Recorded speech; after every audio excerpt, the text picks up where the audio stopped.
Hey, everybody. Welcome to episode 3 of the Triple W, also known as the Triple Dub Podcast. Hey, Woo!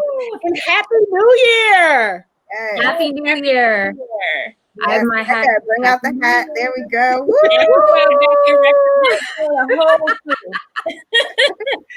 21. 21 Savage. As you all can see, we are super excited that it is a new year and we're all in a pleasant mood because you all know our favorite team is finally in the win column, and we're going to get to that in a moment.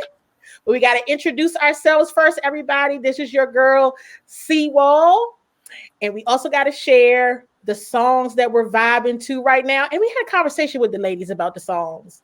So I'm not going to throw one of my 90s hits on y'all just yet. But the song that I'm really vibing to right now is Alicia Keys' Underdog.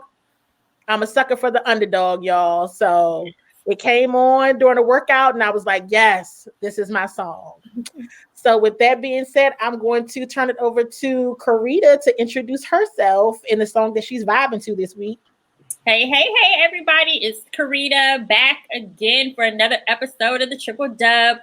This week, I am listening to a song that I cannot go without having this song on our playlist, and that is No Guidance, Chris Brown and Drake. I've been vibing to that song for I don't know how long at this point, so it's definitely got to make an appearance.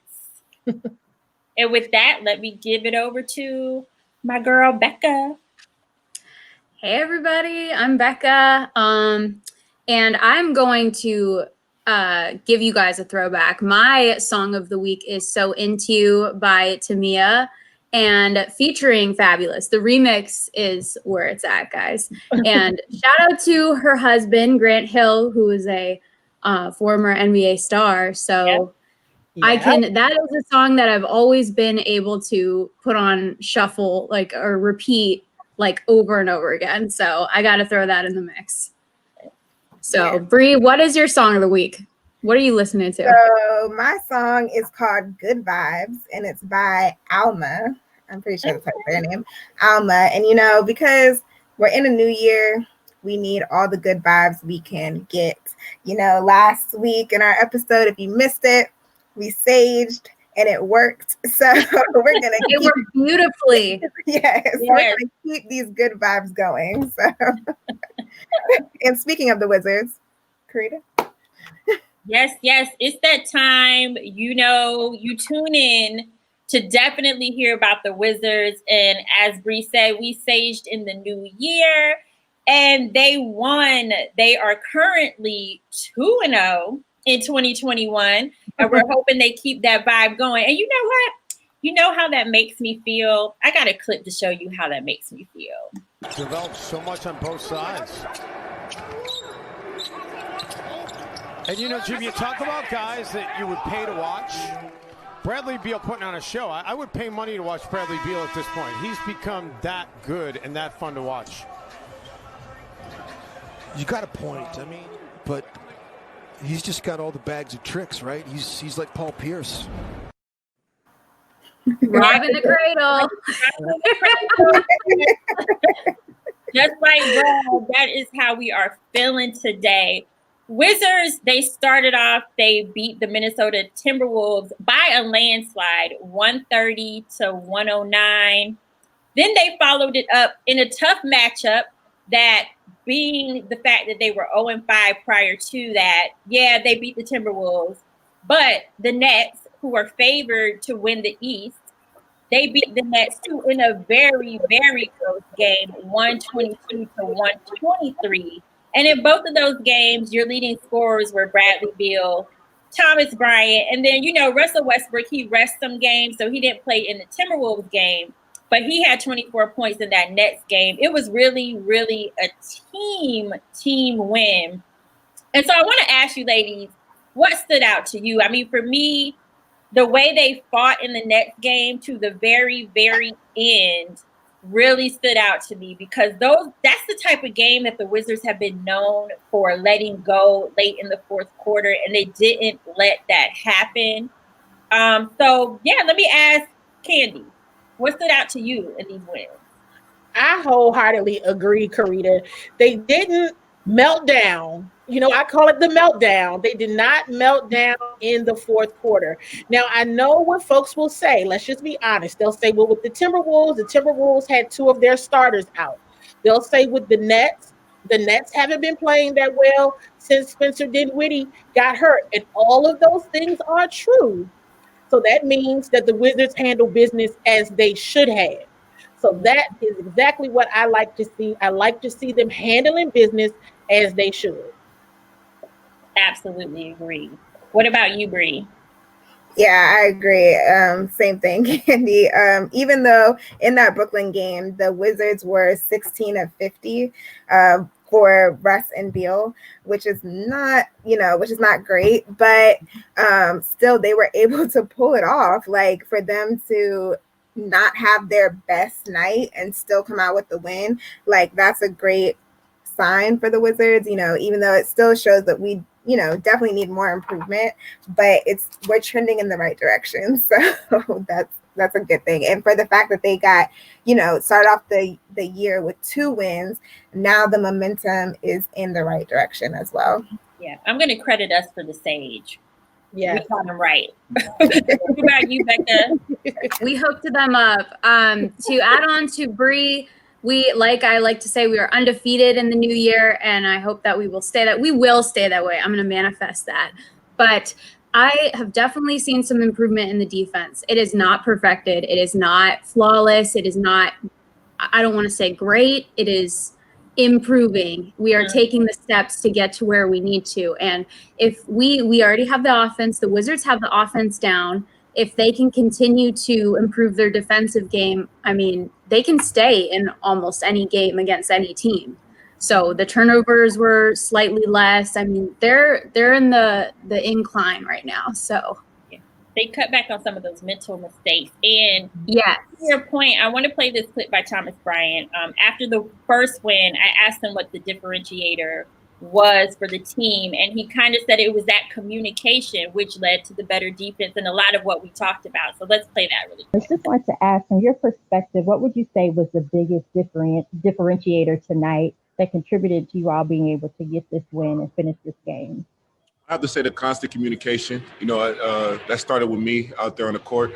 I wanted to make sure that we all are on the same page no matter what. And, and that when we ever go to timeouts, we try to talk to each other in a positive way and try and build good habits while we're out there playing the game of basketball. So that way, as long as we keep building up those good habits, they'll go with us down the long run.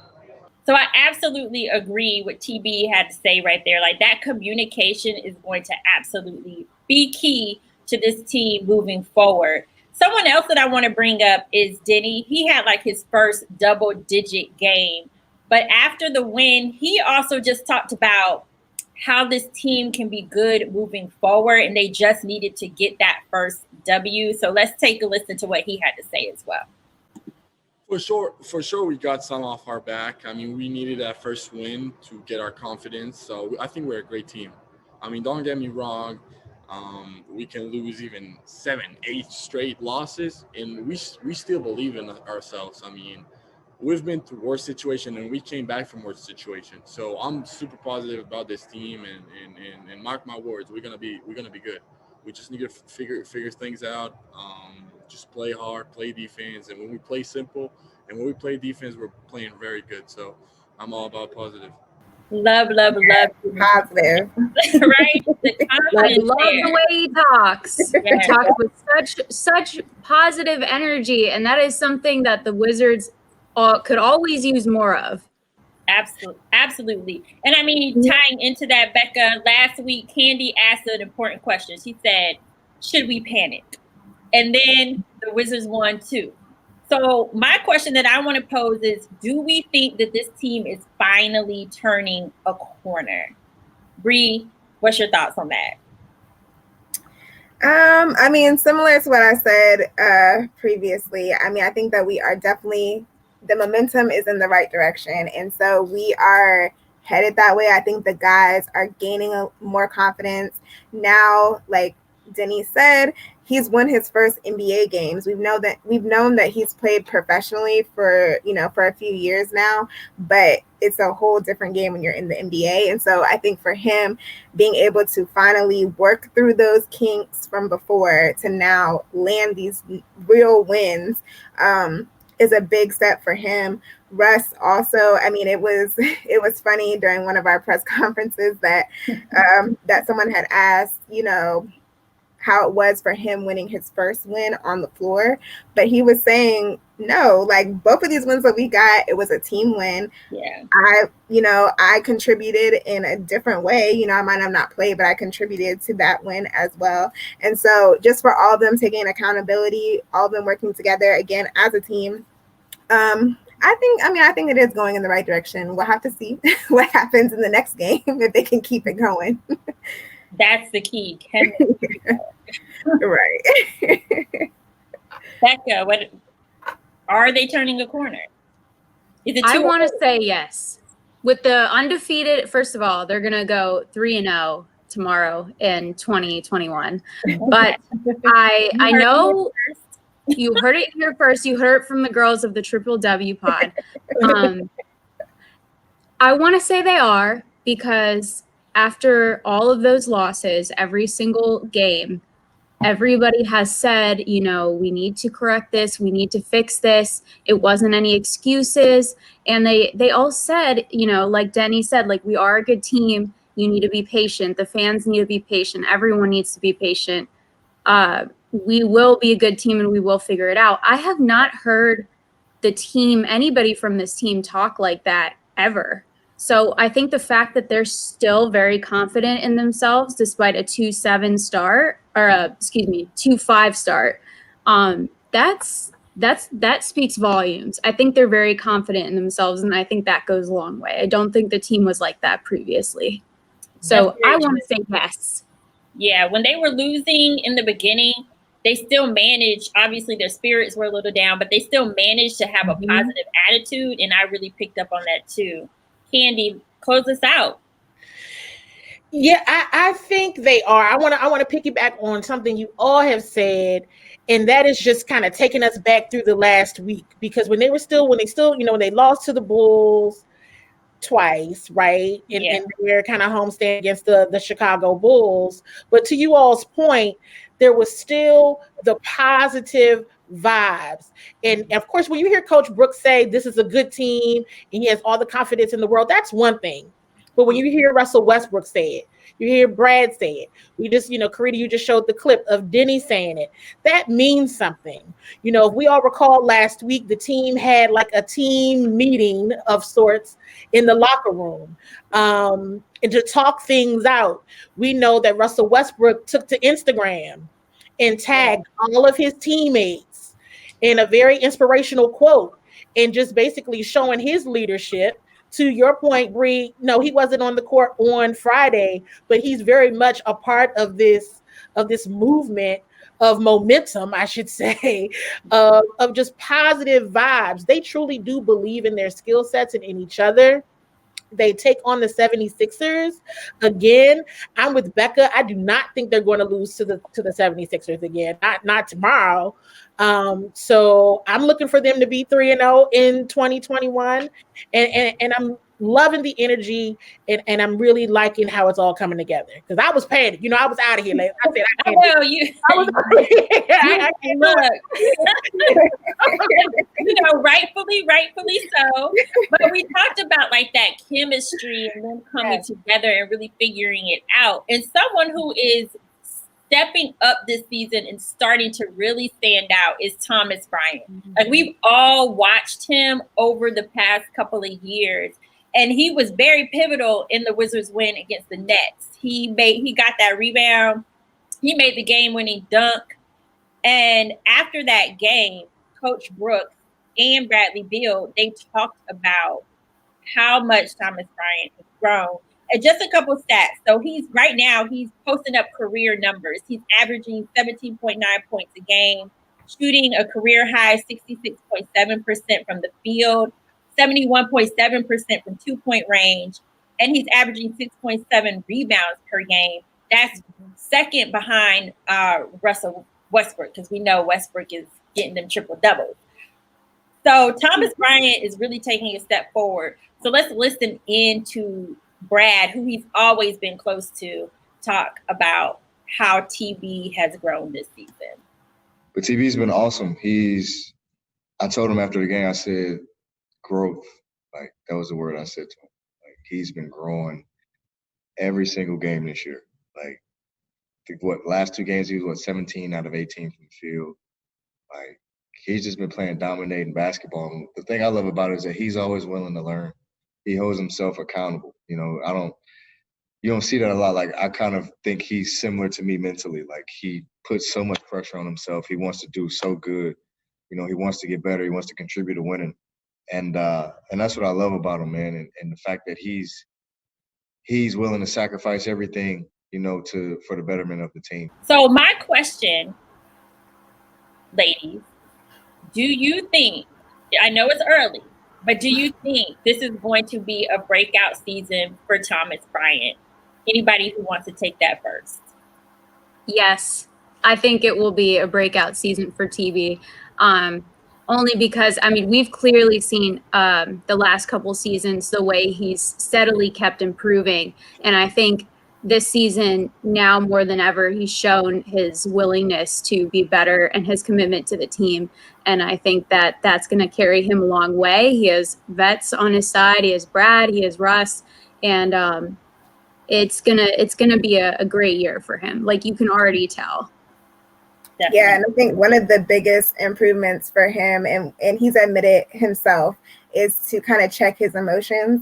And we've seen him, you know, a lot of times in the past, you know, and I mean, we get it. Like, he's passionate. Like, this is something that, you know, he's putting his heart and his blood, his sweat, his tears, everything into it.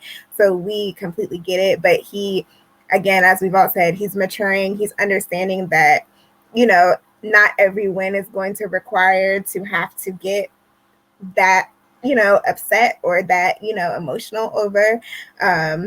And that's a huge step, which some players don't ever, you know, get to that point. So for him to be able to get to that point now is great. It's really good.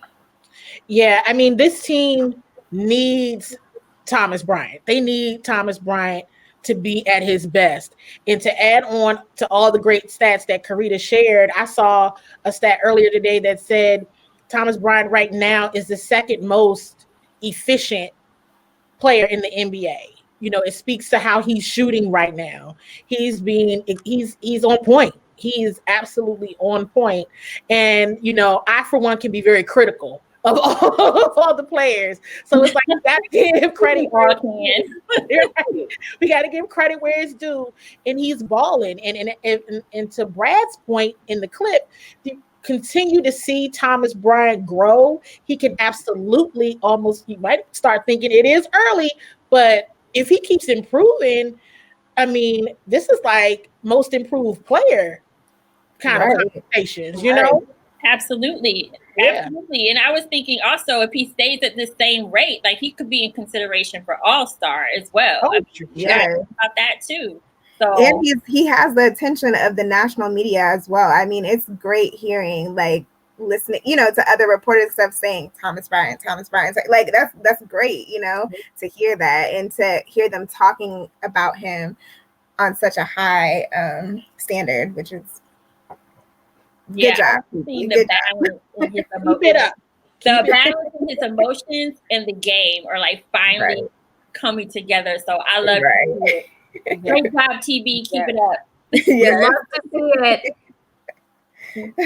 That same energy, as they say. So just transitioning, last topic related to the Wizards. Rui Hachimura is finally back in the lineup. He came back early from his eye infection, so we're happy to see him healthy and back on the court. Since coming back, the Wizards are 2-1 with him in the lineup. And through 3 games, he's had 14.3 points, and he's shooting 40% from 3-point range. So he's been making a difference, in my opinion. What have you seen since he's gotten back? Like, for me, the lineups have finally started to settle down because, you know, in those first 5 games, we were like, what is going on? What's up with this 3-guard lineup? Like, what are we doing here? But finally, it's starting to settle down a little bit. They're not playing that position by committee. What else have you seen? It was great to hear the players, like, even I think we talked to them before Rui came back, and just everybody was just so excited that he was back. Like, just hearing Thomas Bryant, hearing Brad, hearing Russ, like all of them just say, like, yes, we are so happy to have him back on the floor. Like, that means a lot. And I'm sure that played a lot into Rui's confidence as well, because I'm sure they were telling that to him in practices, and, you know, every time that they saw him, like, look, like, you're needed, like, you're valued, like, we want you, you know. So yeah, I absolutely loved it. He truly makes a difference. He's another player that I feel like has grown. I think he's gotten tougher, which is awesome. I really liked, I saw at the end of the Nets game, you know, Kyrie Irving embraced Rui. You know, they all go and talk to each other and everything. So I thought that was very cool. I mean, he's making a name for himself. I still think he's, you know, was a steal for us in last year's draft. So I'm excited to have Rui back, just as the players were, like Bre said. Yeah. It's definitely true. I mean, the Wizards cannot be without Rui, and we've seen that. And I think Coach Brook has spoke very highly of his development, especially over the last year. He's kind of gotten the league figured out. He's gotten the chemistry down with his teammates, and I think it carries a long way. And to Carita's point, the lineups did get a little crazy without him, but now I think now that he's returned, you know, I think it did throw the team off while he was away. So it's great to have him back for sure. We're all happy. The fans are happy. The players are happy. The coaches are happy. Yeah, we're all good here with Rui. So no more injuries, Rui. No more injuries. For the year, okay? Right. That's all you get. All right, so next up, the Wizards have another stretch. They play, like I said, the 76ers, the Miami Heat. So that'll be an interesting game. Yeah. The Suns, and who am I missing? The Celtics. The Celtics. Mm-hmm. Yeah, so I think, I mean, there's some winnable games in there. So I think the Wizards can extend their winning streak 3-0 against the 76ers, and hopefully, like, we just keep going up from there. Mm-hmm. So that's all that we have for our Wizards segment this week. I'm going to turn it over to Becca to lead us in what's going on in the NBA. Well, as you know, the NBA, there's always someone doing something. There's always something happening somewhere. So we should start off with KD. I know everyone heard about it yesterday, that he is now in a 7-day quarantine because of contract tracing due to COVID-19. So that's a little concerning to us, actually, because the Wizards did just play the Nets on Sunday. And I think that's going to be something to watch out for. Are you all surprised that KD is in isolation? Or, I mean, this is bound to happen, right? Yeah, this is tough. I don't know how the league is going to manage this. Handle that, yeah. We saw, we all saw what happened with Houston, because we talked about that last week, right? Yeah. And luckily, the folks who have been in quarantine so far have all been negative, so they don't have COVID, but it's still that exposure to it where you just have to be safe. And it doesn't sound like the league is going to budge at all. Like, they don't care if you're negative or not. You have to be in quarantine for these 7 days, and it is what it is. But I anticipate we will see more of this happening unless the players just say, I'm just going home, into practice, into the game, and that's it. And we know that's probably not going to happen. So, I'm a little surprised that the NBA's protocols are what they are after the bubble, because, like, they did such a great job having a bubble. And, the NFL's playing, but they have 16 games in a season. Whereas in the NBA has 72 games. So like you're increasing your exposure. So I definitely think we're going to see more of this. Like I'm surprised in the sense that KD had COVID. So I'm hoping that he doesn't, have it again. But we're going to see more of this as we move forward. They travel way more and it's just inevitable.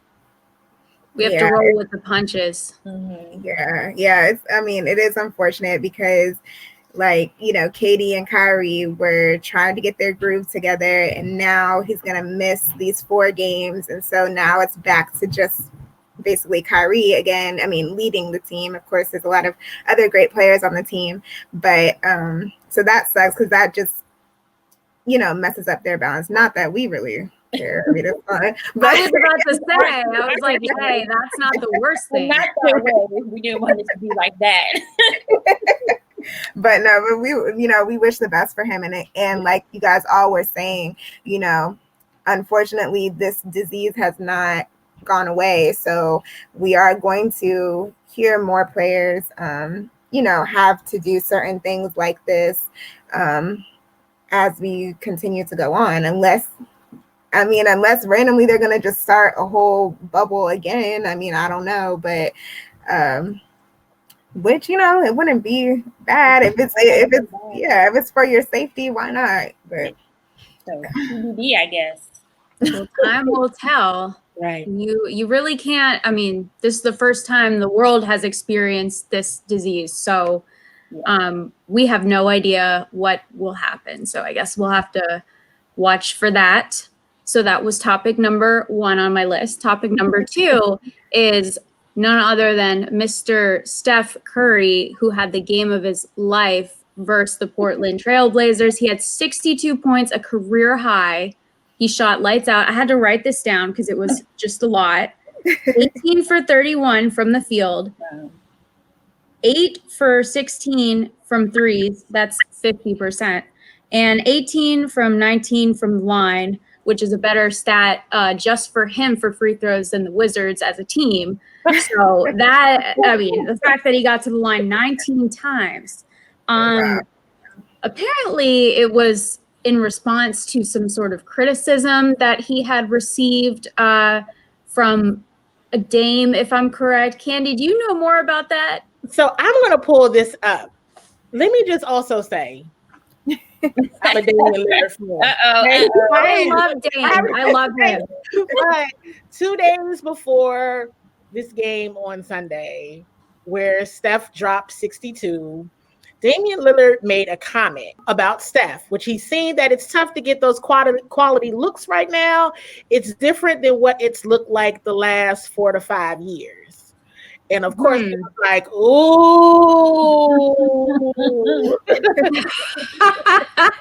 Yeah. And I read an article, and I don't know if Steph was speaking directly about Dame's comments, but maybe it was just that and like all the doubt he's been getting. But he was like, cue the Michael Jordan meme.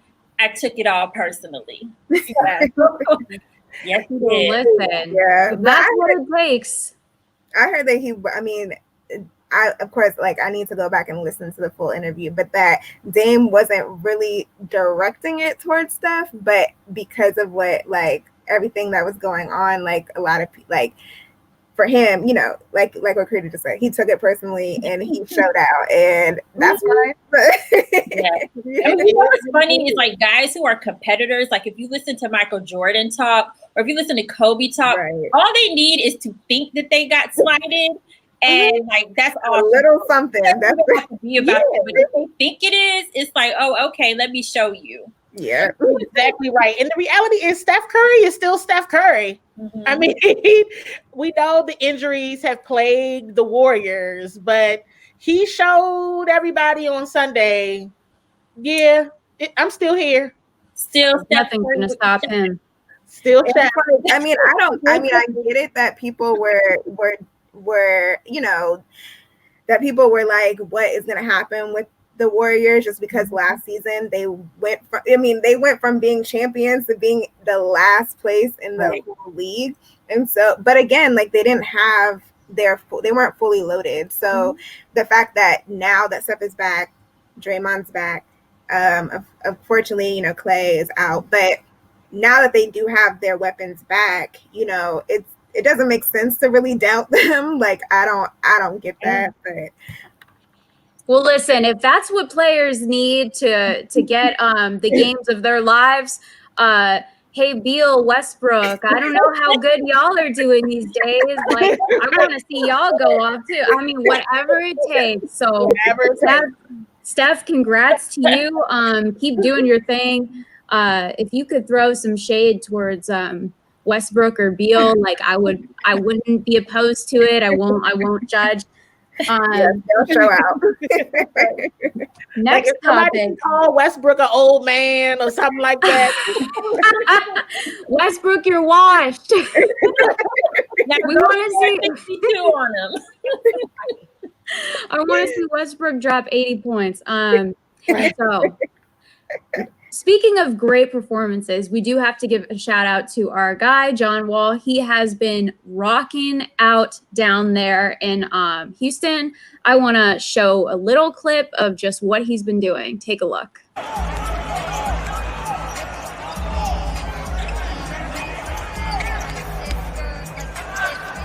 That was just a sample. He's been doing that ever since he has been in Houston.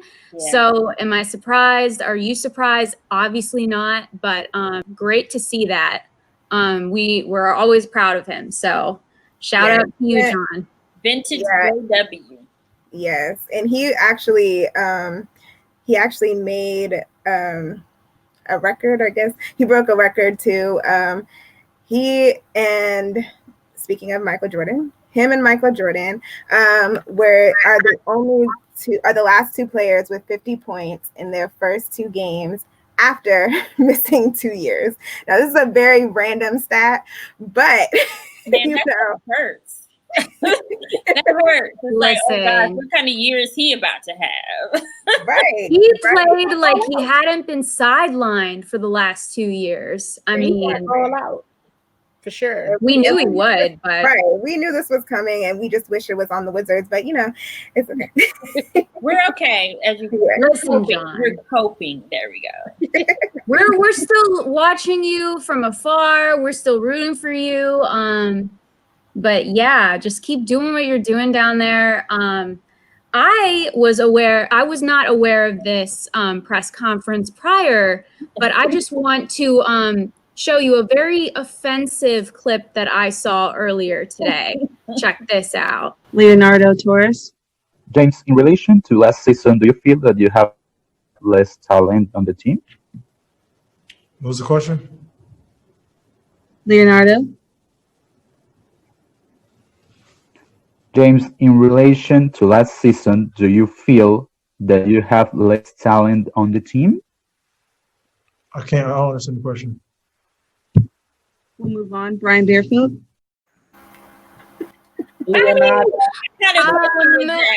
on. Like, what are you saying?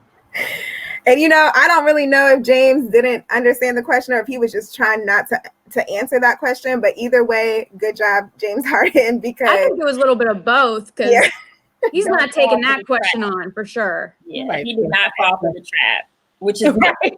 That was definitely a trap. Yes, yeah. I'm glad he didn't because that's not fair to ask. Like, what? First of all, it's just disrespectful. What was it, Leonardo? So don't try to be cute with your questions because we're not buying them and we're not falling for them. That was rude. And I hope that next time James Harden, doesn't or he skips over you because that was mean. John Wall is the best, okay? But especially when the talent, when there is talent around him, like that is just like a disrespectful. And not just John, you got Boogie out there. There's other guys out there. Like, come on now. Yeah, and they did lose that game that he asked that question for, but still, like, no, this has only been a small sample. Like, there's plenty more games to come. So, absolutely, we're not taking your bait, Leonardo, and neither is James Harden. So. With that, we are wrapped up with what's going on in the NBA. I'd like to pass it to Bre for the Women in Sports Spotlight. Yes. So, piggybacking off of Becca's section, there's been a lot of texts that have been thrown out throughout this season so far. I mean, in a couple countless. Yes, in a couple of the Wizards games, they were like back to back to back, like they were just flying. And and in the Houston game as well, Boogie Cousins was ejected, everything. So in the Spurs game that happened a few nights ago, Popovich, he was having a great hair day, but he was, unfortunately, he was ejected from the game. And our girl Becky Hammond was able to step up and show out. Becky's in the past have gotten a bad name, but Becky Hammond. Tell me about it. She is not one to mess with. If anybody doesn't know, she's been with the Spurs staff for 6 years now. And so when people were asking her, like, how did you feel about stepping up and becoming the first woman NBA coach to head coach a game, she was saying, like, hey, it was business as usual. Like, these guys know me. I've been with them for a long time. They know my voice. They've heard me. They respect me and they understand me. And that was like a big moment for like all of us to see on TV. But it was also great to just see her being just so comfortable with it and just saying, like, so like what, like whatever, like, and she was saying too that she didn't want to think too much about it because she knows that it is a huge moment and she knows that this means a lot to so many other people and to people that are following behind her. There was actually a little quick 60-minute doc or 60-second doc that was done on her that I want to show you guys.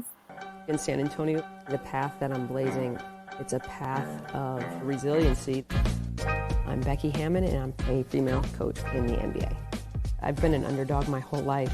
People said, you're not good enough. You're not what we're looking for. I wouldn't change not being either recruited from South Dakota. I was not drafted, but I played 16 years professionally in the WNBA. I've been an all-star, and I've been the last one picked. I just wouldn't change any of it. Having doors shut in my face led to this. The hurts and failures, that's when I grew toughest. The greatest barriers that I've ever broken are the ones that I have in my own mind. I'm not going to stop. I will be a head coach at some point. As I walk through the door, the greatest thing I can do is be the best me I can possibly be and let the next girl walk through behind me. There were so many amazing quotes. Yep. That clip that you just showed, I'm just like blown away. Always pick last. The barriers. Undrafted, yeah. Yeah, not drafted. But it's like I'm capable. Like that was the message. Regardless of all that, I always knew I was capable. Mm-hmm. So I absolutely love the message there. That reminds me of Kamala Harris when she says, I'm the first woman in the White House, but I certainly won't be the last. And, she, like Becky Hammond said, she was just trying to, make sure that the door was open for the next girl that was walking in. So that was just, I don't know, that made me emotional thinking about that. Yeah. You guys knew my song I was rocking out to this week was Underdog by Alicia Keys. And she just I didn't know that she was mentioning that in the video, but I mean, it's still so fitting because so many of us in our positions and where we are as women in sports, we are the underdog. And one thing I so much appreciated when I went back and looked at the clip when Pop got kicked out, he just like pointed at Becky and was like, you got it. I'm out. Like he no hesitation. Yeah, exactly. There was no hesitation. He did not have to think about it. He knew that she was more than capable of coaching that basketball team. And I felt energy just from seeing that clip. Like, whoa, yeah, okay, Becky. All right, Becky, let's do this, girl. Yeah, I mean, you brought up a good point about Pop because I love him. Like he's never been afraid to do something different and to speak out on issues. And so like, it doesn't surprise me that he's like, yo, like you got this. And I just wish women were not seen as underdogs in the sports industry, but unfortunately, like that's what it is. but we're just gonna keep proving ourselves. Yeah, and it's like Becky is, I mean, she's an underdog, but she's not really an underdog. She's a champion. Like like what you guys are saying, like because she's a woman, she's seen as that. But I love that she is what she deserves to be, the first woman NBA coach. Like that would be amazing to see that happen. And it's not only because, you know, there was a whole shift, of course, when they started incorporating women referees also into the game. And I know that when that first happened, some of the players weren't really respecting the women when they would, you know, call fouls or whatever. And but then they started to grow and like treat them the same as all the other referees.